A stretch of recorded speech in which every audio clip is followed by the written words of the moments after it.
Bon, et aujourd'hui, voilà, moi je suis malgré moi en contact avec mon système nerveux en ce moment et je vois comment il est en train de répondre. Le fait de me trouver ici, face à vous, je sens mon cœur qui se met à battre de plus en plus vite. Je sens que mon rythme cardiaque augmente, que j'ai le souffle un peu coupé. Je sens que la bouche se dessèche un peu. Et mon cerveau me dit, mais est-ce que tu es en sécurité ou tu es en danger là? Et c'est justement de cela que je vais vous parler ce matin. Effectivement, le système nerveux est un peu comme une carte, une carte de route qui peut nous apporter des connaissances qui nous aideront à comprendre un peu mieux notre travail en tant qu'éducateur de la vision.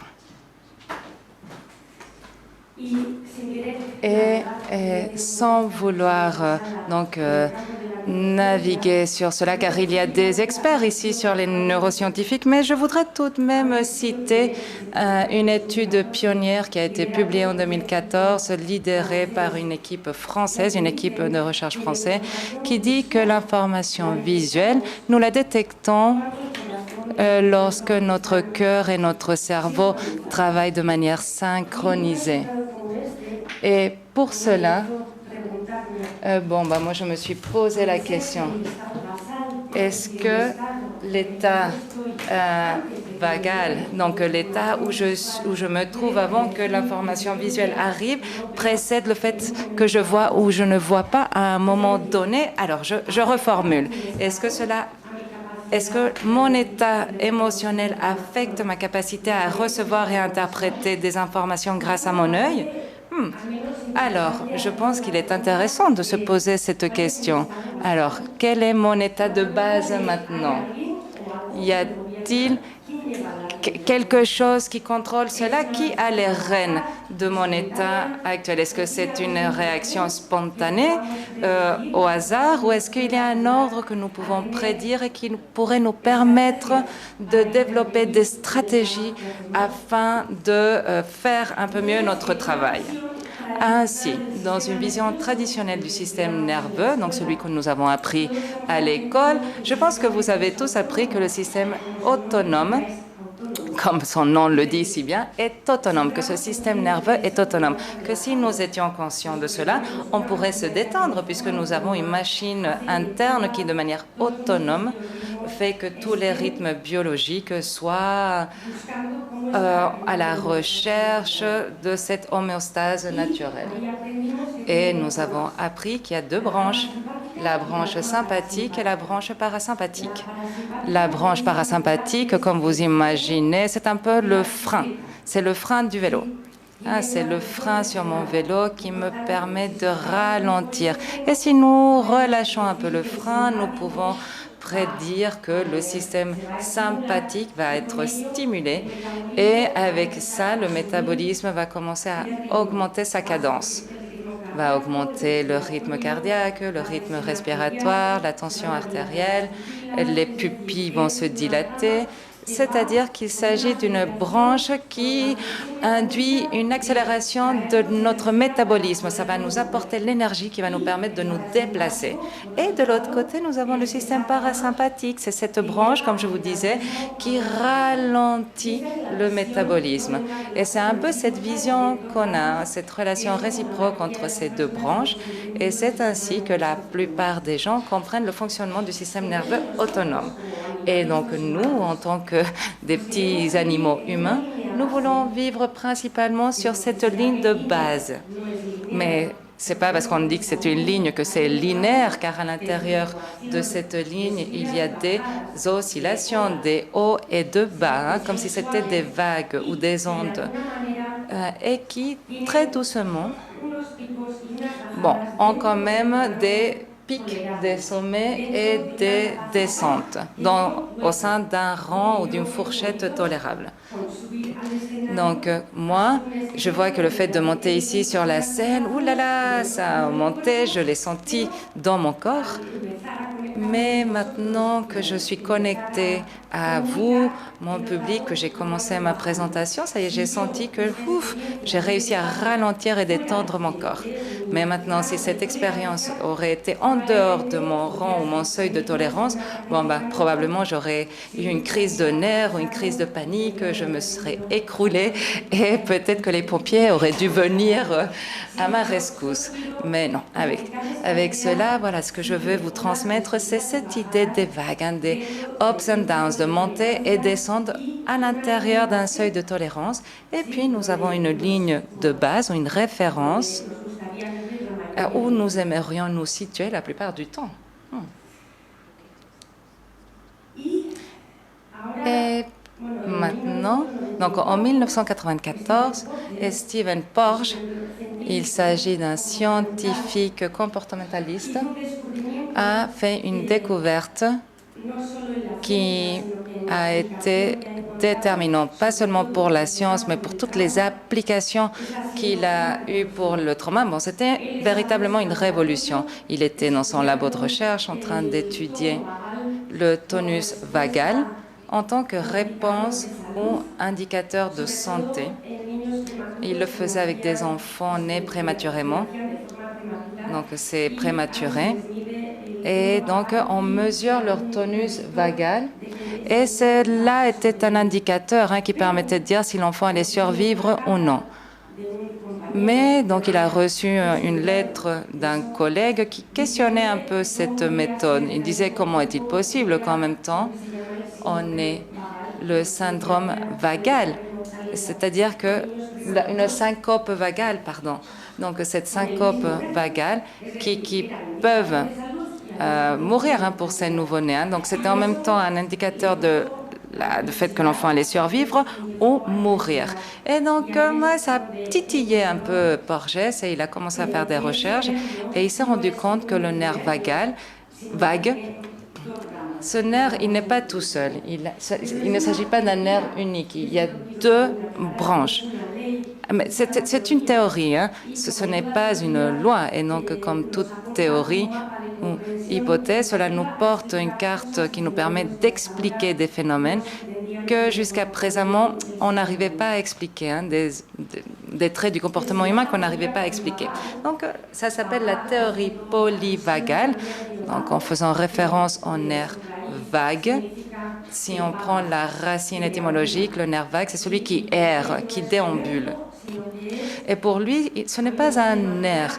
Moi, j'aime l'imaginer comme des racines, comme si c'était les racines d'un arbre qui nous connectent avec tous les organes vitaux de notre organisme.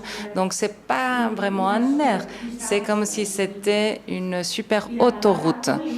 Et donc, le préfixe poly dit qu'il ne s'agit pas d'un seul nerf sympathique. Donc, nous avons le système nerveux automatique divisé en deux. Donc, d'un côté, le sympathique, tout ce mécanisme qui entraîne cette montée en puissance, cette montée du rythme qui nous produit de l'énergie qui nous permet de bouger. Et d'un autre côté, la branche parasympathique. Et donc, dans cette branche parasympathique, on voit qu'on peut la diviser en deux. D'un côté, ce que Porges a appelé le vague ventral, car depuis le bulbe de l'encéphale, donc cela se circule par la partie intérieure ou ventrale de l'organisme, et le dorsal, car depuis le bulbe de l'encéphale, donc ça parcourt la partie arrière ou dorsale de notre organisme.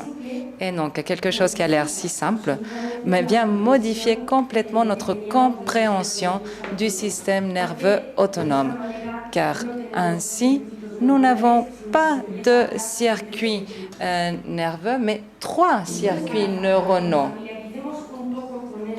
Et donc, on va voir un peu plus en détail ce système parasympathique. Donc, les deux sont parasympathiques, les deux ont ce rôle de frein de vélo, comme j'expliquais. Et donc, le rôle est le même, mais la façon d'agir est très différente. Le nerf vague ventral, moi j'aime bien l'imaginer comme comme vous savez, les dimmers, les mitigeurs, les interrupteurs qui permettent de tamiser la lumière. Hein, que nous pouvons, comme ça, nous pouvons tamiser ou moduler l'intensité de la lumière en fonction de l'ambiance que nous souhaitons recréer. Donc, c'est un peu un frein très doux, progressif, voilà, qui en plus est très très précise parce que les neurones ont donc cette myéline qui permet de transmettre les informations, donc avec tous ces neurones. Et donc, c'est cette partie du circuit qui nous permet d'accéder, par exemple, à l'amour, à l'apprentissage, qui nous connecte avec notre entourage et qui nous emmène aussi à être en relation avec les autres. Donc, vous imaginez que hier, pendant la soirée de gala, on était en train de vivre une expérience de cette branche ventrale. Maintenant, la branche dorsale, bon, qui a peut-être une mauvaise réputation, mais c'est quand même quelque chose d'exceptionnel. Pourquoi? C'est une branche primitive, il n'y a pas de myéline, et c'est quelque chose un peu plus brut, on va dire. Si je reprends mon variateur de lumière, ce serait plutôt un interrupteur très basique avec seulement on-off, et donc ici, l'arrêt est brutal, boum. Mais c'est cette branche qui nous permet de réguler le sommeil, le sommeil quand le soleil commence à se coucher, que l'obscurité apparaît. Donc, cette manque de luminosité est perçue par nos yeux et touche certains organes qui font que les niveaux de cortisol commencent à diminuer, la mélatonine commence à augmenter et c'est le système dorsal qui va prendre cette sensation, cette expérience et c'est ça qui facilite l'endormissement. C'est cela aussi qui va agir sur notre métabolisme, qui va activer aussi notre système immunologique et qui lance le renouvellement cellulaire. Et donc, on connaît cette branche comme étant la branche qui nous aide à digérer, par exemple, et qui nous permet également de nous reposer. Repos et digestion. Et encore une fois, ces deux branches font partie du système parasympathique.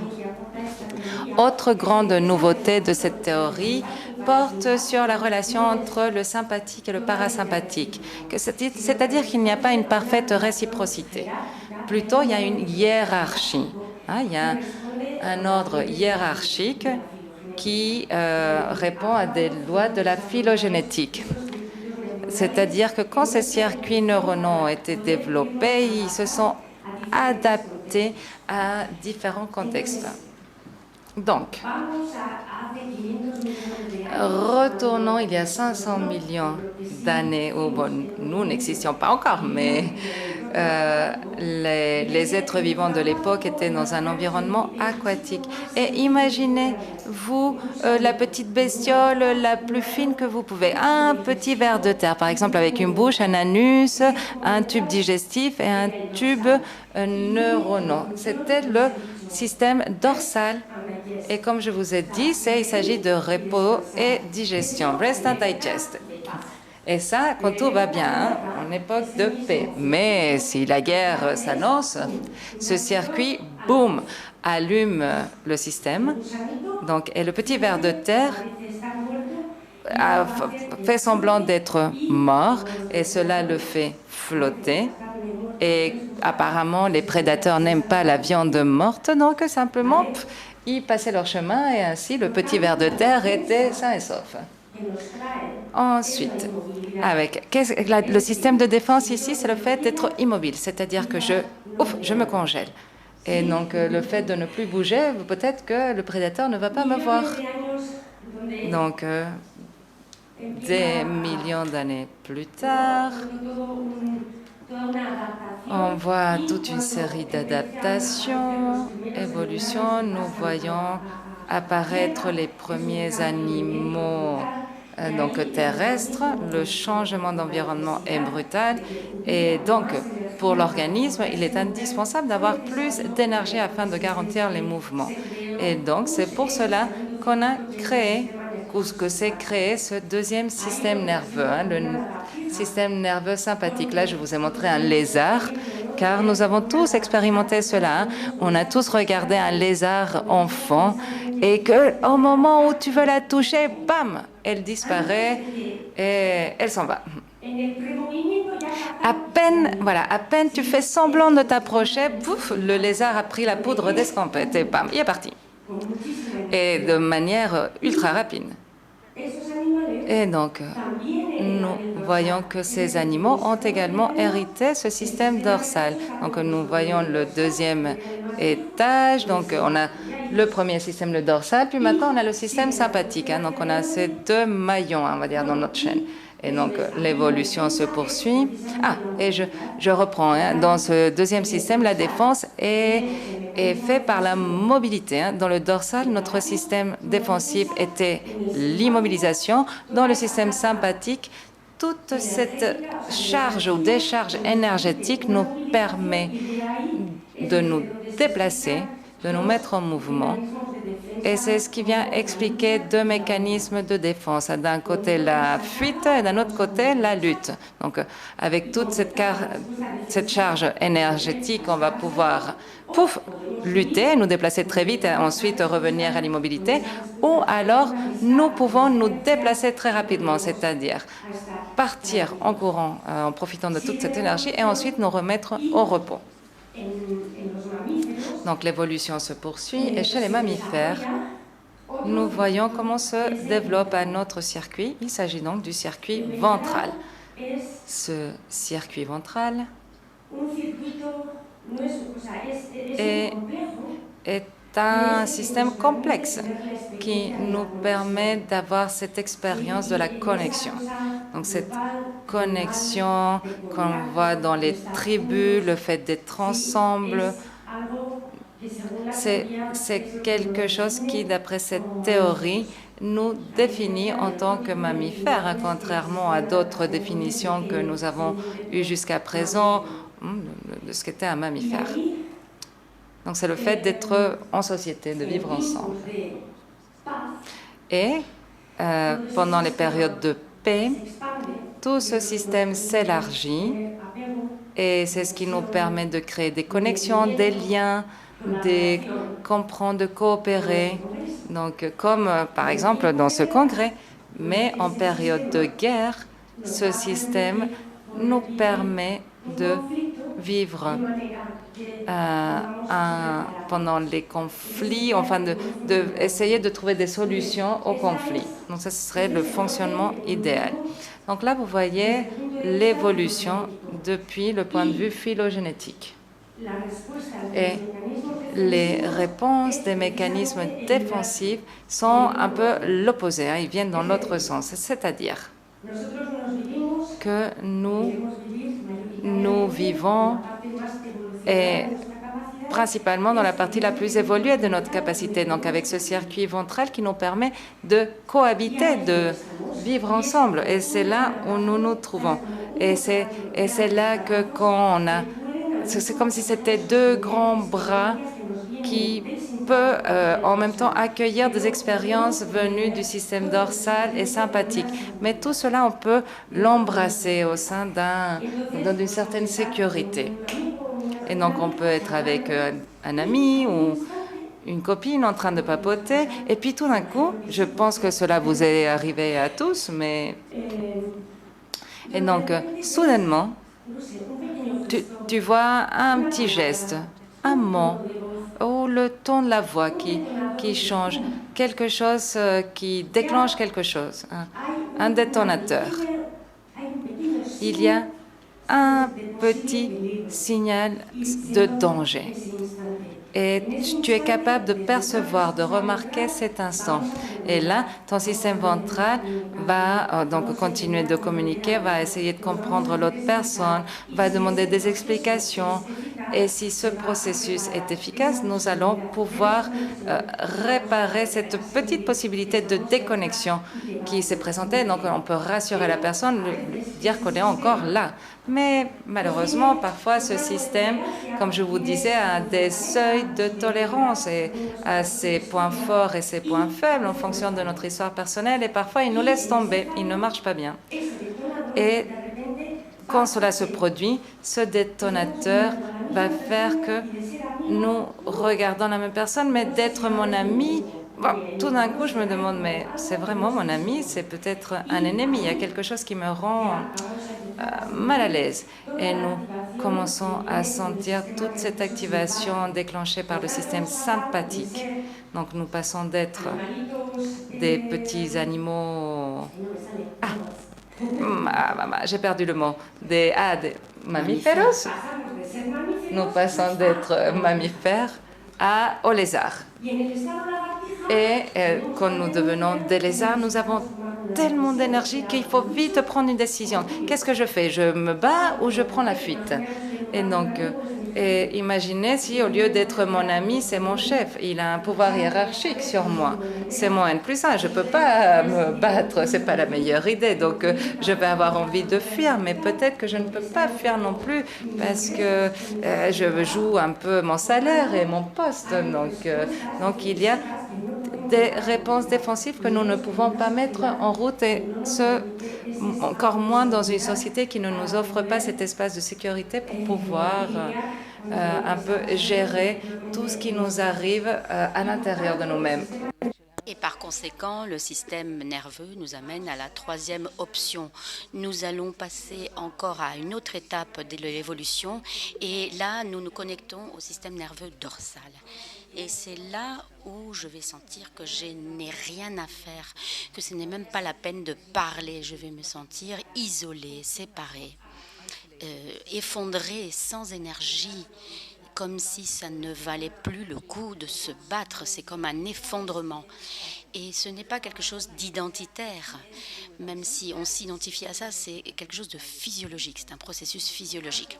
Par conséquent, dans le meilleur scénario possible, nous aimerions avoir un système ventral énorme avec un système dorsal sain pour avoir une bonne digestion et pouvoir bien nous reposer, et un système sympathique capable de s'ajuster au niveau d'énergie dont nous avons besoin tout au long de notre vie. Et nous voulons que ces trois branches soient synchronisées.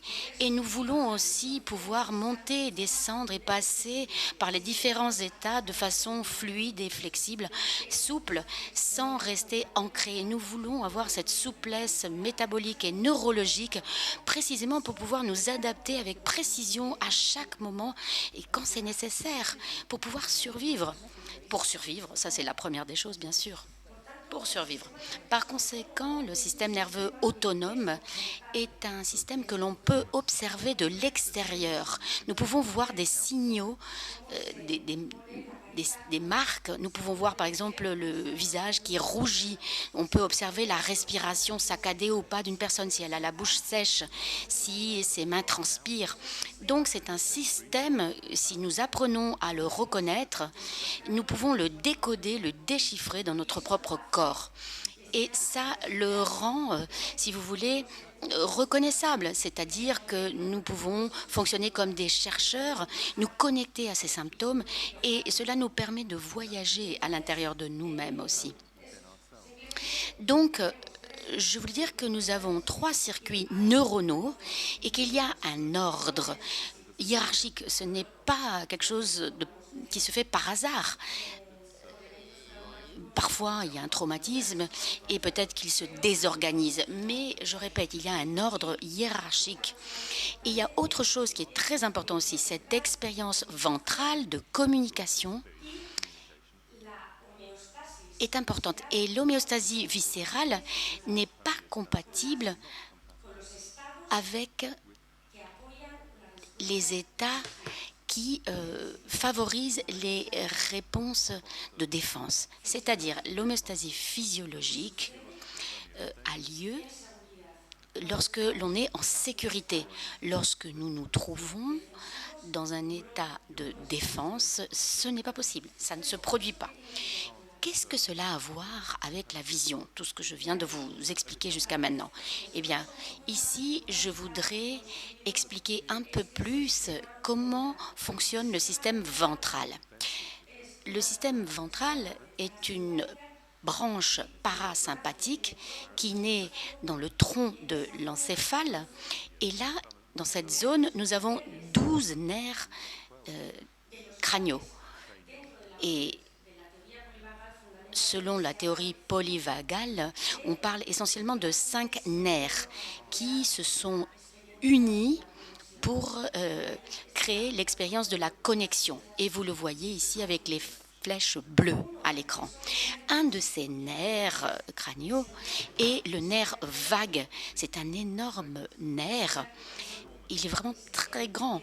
C'est le 10e, vous pouvez le voir. C'est le nerf vague. Et il irrigue tout le système respiratoire et circulatoire. Et les autres nerfs, vous avez le facial, le trigéminien, l'œsopharyngien, enfin, vous avez aussi le nerf oculomoteur, le nerf optique.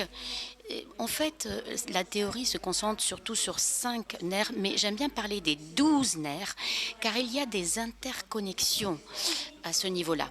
Et donc, on peut comprendre que nos yeux, notre système visuel n'est pas isolé. C'est-à-dire qu'il est intégré à l'intérieur d'un système qui est beaucoup plus complexe et qui est irrigué, innervé par les 3 circuits neuronaux dont je vous ai parlé. Et donc, les yeux, à leur tour, font partie de ce système ventral. Donc là, vous voyez l'expression faciale, les paupières, l'ouïe, le pharynx, le larynx, le mouvement de la tête, la mastication. Eh bien, ce nerf, il irrigue les poumons, le cœur, de sorte que nous pouvons moduler notre voix, avoir plusieurs tonalités de voix. Nous pouvons bouger la nuque, le cou, les yeux, les expressions du visage. C'est quelque chose qui est très important. Nous sommes très sensibles aux expressions et nous cherchons toujours à savoir si la personne qui est face à nous est un ami ou un ennemi. Et de cette façon, eh bien, nous pouvons penser ou dire que le cerveau et le visage, tout ce qui est viscéral, est connecté. C'est-à-dire que le visage et les yeux se transforment. Il y a une véritable transformation dans un système de diagnostic intuitif de l'état physiologique. C'est-à-dire en regardant, en observant le regard et le visage d'une personne, on peut prédire, savoir, en tout cas c'est une hypothèse, connaître l'état physiologique de cette personne.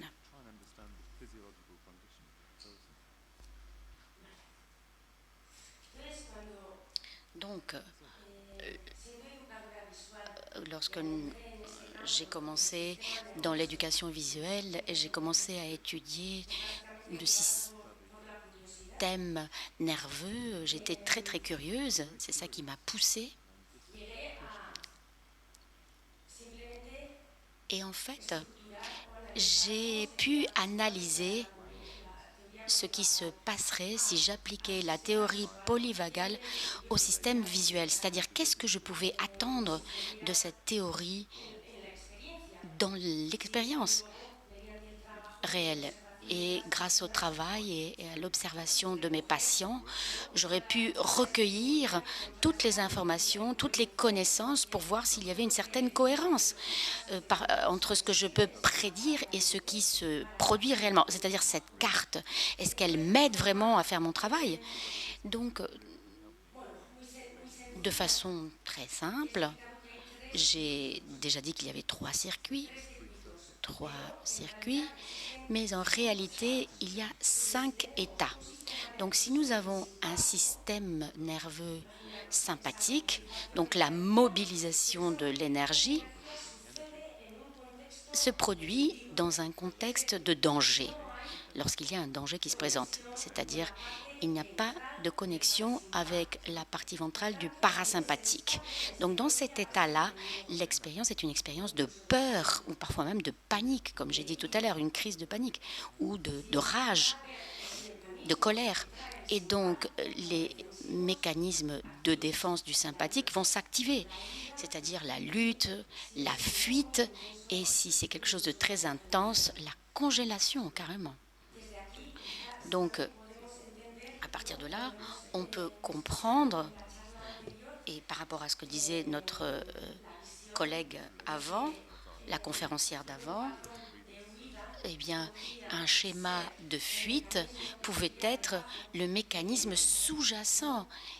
Et c'est pour ça que l'œil ne peut pas travailler avec l'autre œil.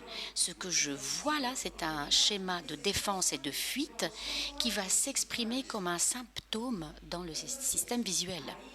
Et donc là, le système visuel et le sens de l'orientation, ça va être quelque chose qui va être à la défensive, c'est-à-dire on va être orienté vers le danger. Et le système visuel va accompagner tout ce système de façon tout à fait cohérente, c'est-à-dire il est intégré dans ceci.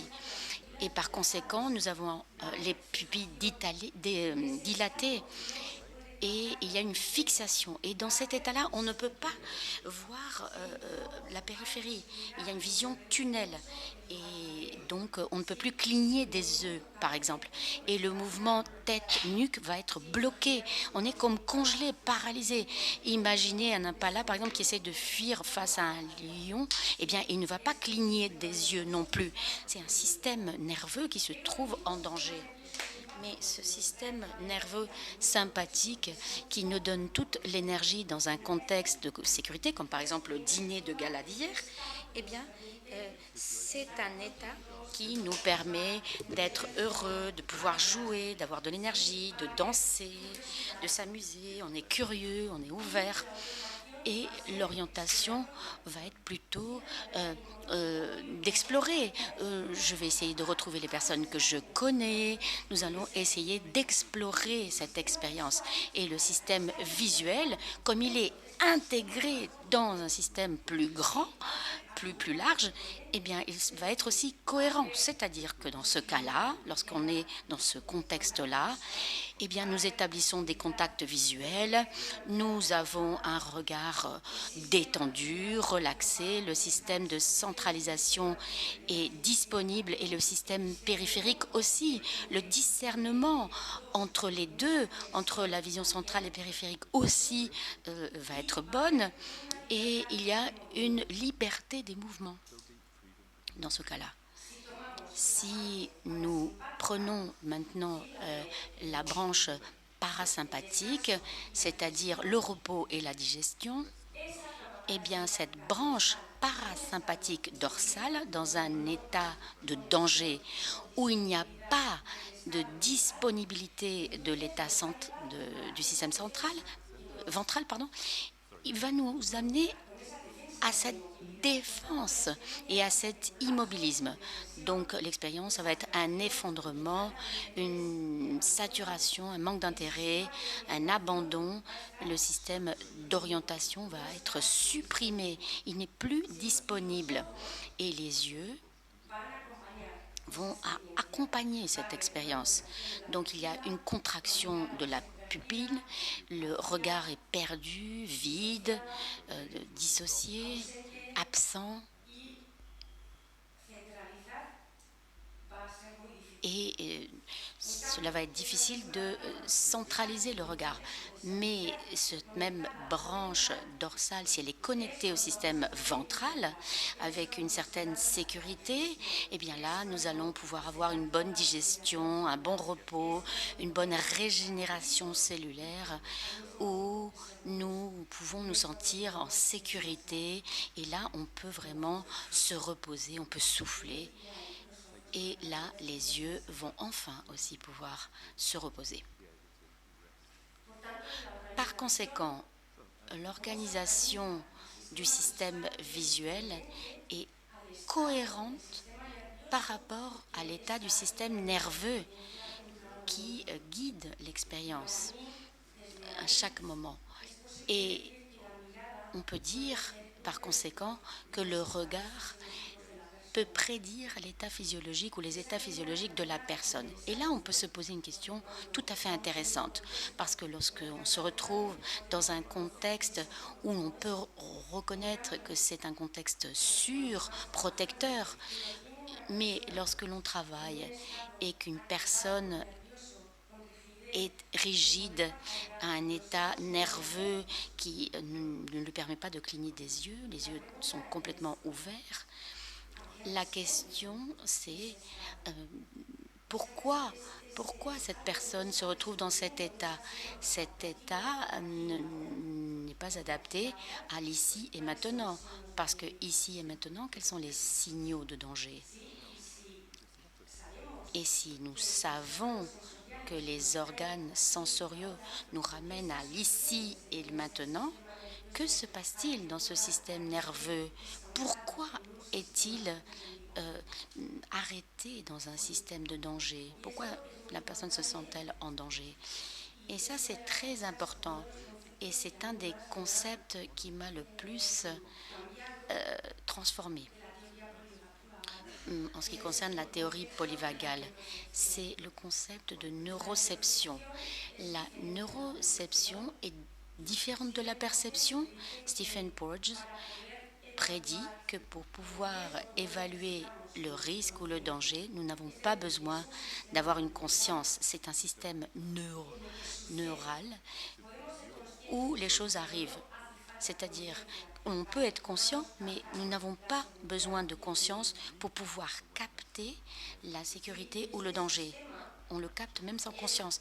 Et ce système est 50 fois plus rapide que la perception. C'est quelque chose, on ne sait pas trop ce que c'est, mais là, on sait que c'est pas bon. Voilà, c'est ça la neuroception. Là, c'est pas bon. Et donc, c'est un système qui est capable de détecter des signaux de danger et de sécurité dans 3 espaces différents. Dans l'espace interne, donc des signaux de mon propre organisme qui peuvent être des signaux de danger parce que quelque chose ne va pas bien dans mon homéostasie.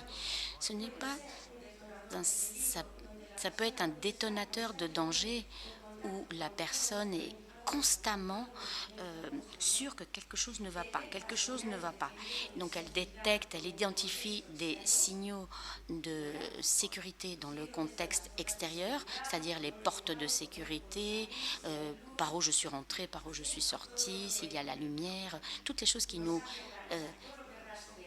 nous avons identifiées et qui nous tranquillisent. Et le 3e espace qui se situe entre 2 espaces nerveux, c'est-à-dire entre une personne et moi. Dans ce champ, quels sont les signes de sécurité et les signes de danger pour que mon organisme puisse répondre d'une façon ou d'une autre, volontairement ou involontairement. Donc si nous partons du contexte externe vers la réponse de notre propre organisme de façon autonome, donc le corps, comment réagit le corps? Eh bien, si le contexte extérieur est protecteur, il y a une sécurité, eh bien, la branche ventrale de mon système nerveux est la branche qui vit l'expérience. Si ici, tout d'un coup, il y avait une alarme ou quelqu'un donnait un coup de pied dans la porte, ou il y avait un moment où nous avons un signal de danger qui s'introduit, eh bien, tout le monde se lèverait et tout le monde partirait en courant.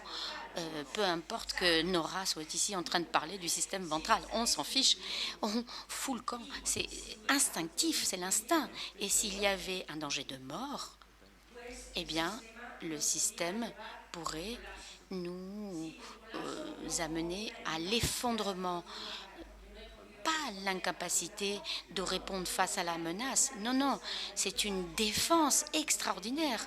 On va s'effondrer parce que on s'effondre, et donc au niveau métabolique, il y a plein de substances chimiques qui vont anesthésier mon cerveau pour que je souffre le moins possible.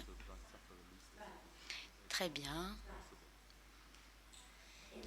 Donc ici, si l'on retourne cette carte, ce qui est intéressant, c'est de voir que selon l'état dans lequel je me trouve, je vais percevoir des signaux de danger ou des signaux de sécurité. Une personne qui est dans le système sympathique va être orientée vers la détection du danger. Donc si j'ai une personne qui a des symptômes visuels et un état nerveux, eh bien, il va être orienté vers ce que je ne vois pas. Et donc, l'éducateur doit lui dire, que vois-tu? Ce que nous voulons, c'est amener cette personne à se sentir plus en sécurité.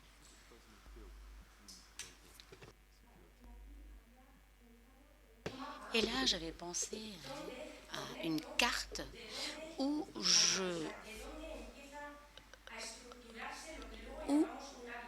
on voit comment se construit une habitude. Eh bien, pour moi, le point de départ, c'est la neuroception qui va activer les différents états du système nerveux, qui va nous donner une perception. Et à partir de là, le corps va s'organiser et le système visuel va accompagner le mouvement du corps et d'où nos comportements. Donc, à partir de cette perspective, les principes de la méthode Bates sont la conséquence naturelle d'un système nerveux sain, bien régulé et capable de maintenir l'homéostasie à tout moment.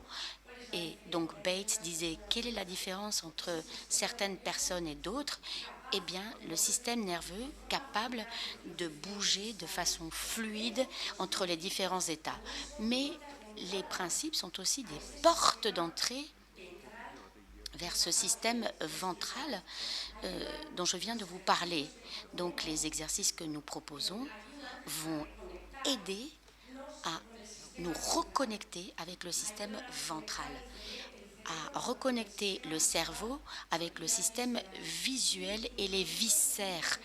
Et on introduit des micro-balancements. Regardez de loin, de près, c'est un équilibre entre le sympathique et le parasympathique. Le sunning, par exemple, c'est aussi un oscillement entre le sympathique et le parasympathique. Et donc, dans tous les exercices que nous allons proposer, le palming, le sunning, nous amenons l'organisme à danser de nouveau de façon fluide entre le système sympathique et parasympathique et que l'on puisse sortir des états où on se retrouve bloqué.